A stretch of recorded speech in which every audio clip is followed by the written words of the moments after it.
नमस्कार, मैं हूं विजय विद्रोही।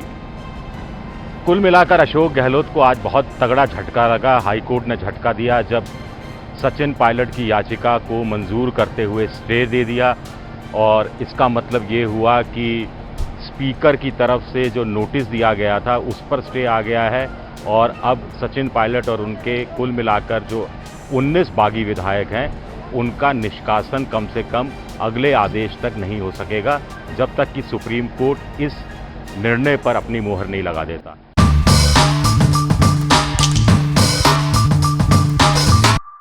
अब अशोक गहलोत सचिन पायलट को एक बड़ा झटका देने की तैयारी कर रहे हैं। उनकी तैयारी ये थी कि वो विधानसभा का सत्र सोमवार को ही बुलाने की सोच रहे थे कि वहाँ पर अपना बहुमत सिद्ध करें, और वहाँ पर सचिन पायलट गुट के विधायक अगर नहीं पहुँचते हैं तो विधानसभा में जो व्हिप का उल्लंघन का सीधा मामला होगा और उनकी सदस्यता चली जाएगी। लेकिन बड़ा दिलचस्प नज़ारा है, ऐसा भारत की राजनीति में बहुत कम होता है। आप देखिए ये विजुअल, राजभवन के अंदर सारे विधायक बैठे हुए हैं।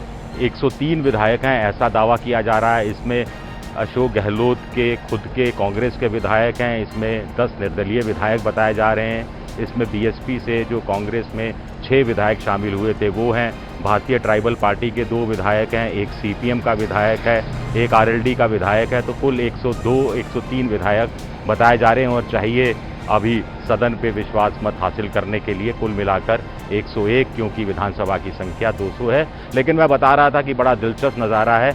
देखिए नारे कैसे लग रहे हैं, सुनिए आप इन नारों को। नहीं चलेगी, नहीं चलेगी, नहीं चलेगी, नहीं चलेगी। इंसाफ हमारा नारा है, इंसाफ हमारा नारा है। हर जोर जुल्म की टक्कर में इंसाफ हमारा नारा है, इनकलाब जिंदाबाद। सचिन अशोक गहलोत तुम संघर्ष करो, हम तुम्हारे साथ हैं। ये आप नारे सुन रहे हैं, ये नारे इस तरह से लग रहे हैं। लेकिन ये नज़ारा इसलिए दिलचस्प है कि आम तौर पर राजभवन कहता है कि बहुमत सिद्ध करो, और जिसे बहुमत सिद्ध करना होता है वो राजभवन जाकर ये प्लीड करता है कि साहब कुछ दिन और दे दो। यहाँ मुख्यमंत्री जा रहे हैं राजभवन में और राज्यपाल से कह रहे हैं कि साहब आप सत्र बुला लीजिए, मैं बहुमत सिद्ध करना चाहता हूँ। राजभवन सूत्रों के अनुसार ये कहा गया कि कभी कोरोना है, सोशल डिस्टेंसिंग का ध्यान रखना है, अभी समय ठीक नहीं है विधानसभा का सत्र बुलाने का। तो अशोक गहलोत अपने सारे विधायकों को लेकर चले गए हैं और वहाँ पे एक तरह से धरना देकर बैठ गए हैं। जो बाड़ेबंदी में जो विधायक थे अब वो खुले में आ गए हैं, लेकिन एक तरह वो राजभवन का घेराव कर रहे हैं। और मुख्यमंत्री ने एक ये भी बयान दे दिया है, जैसा कि मीडिया में आ रहा है, कि अगर जनता ने राजभवन का घेराव कर दिया तो हम जिम्मेदार नहीं होंगे। अब बड़ा सवाल उठता है कि आखिर राज्यपाल ऐसा क्यों कर रहे हैं? क्या बीजेपी इस खेल में सामने आ गई है पर्दे के पीछे से? क्या बीजेपी चाह रही है कि विधानसभा सत्र को जितना टाला जाए उतना अच्छा? इस बीच और थोड़े अदालती दाव पेंच आजमा लिए जाएंगे, इस बीच और अशोक गहलोत गुट के कुछ लोगों को तोड़ने की कोशिश हो सकती है, इस बीच सचिन पायलट को बीजेपी में आने का एक और निमंत्रण उनके 19 विधायकों के साथ दिया जा सकता है। 3 असंबद्ध विधायक भी हैं, कुल मिलाकर 22 हैं। तो क्या खेल ये सारा चल रहा है? माइंड गेम भी चल रहा है, नंबर गेम भी चल रहा है। आपको ध्यान है, बड़ा मशहूर डायलॉग है, मेरे पास माँ है वाला। अमिताभ बच्चन इस तरफ हैं, शशि कपूर इस तरफ हैं। अमिताभ बच्चन कहते हैं मेरे पास बंगला है, नौकर चाकर हैं, मेरे पास पैसा है, तुम्हारे पास क्या है?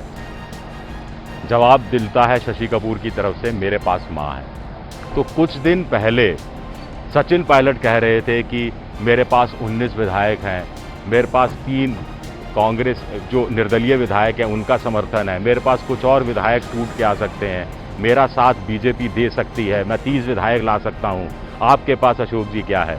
और अशोक गहलोत कह रहे थे कि मेरे पास स्पीकर है।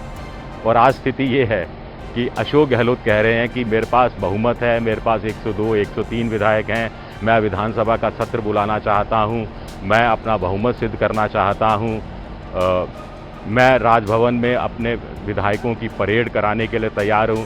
परेड भी वो करा रहे हैं। उधर सचिन पायलट से फिर अशोक गहलोत पूछते हैं तुम्हारे पास, आपके पास क्या है?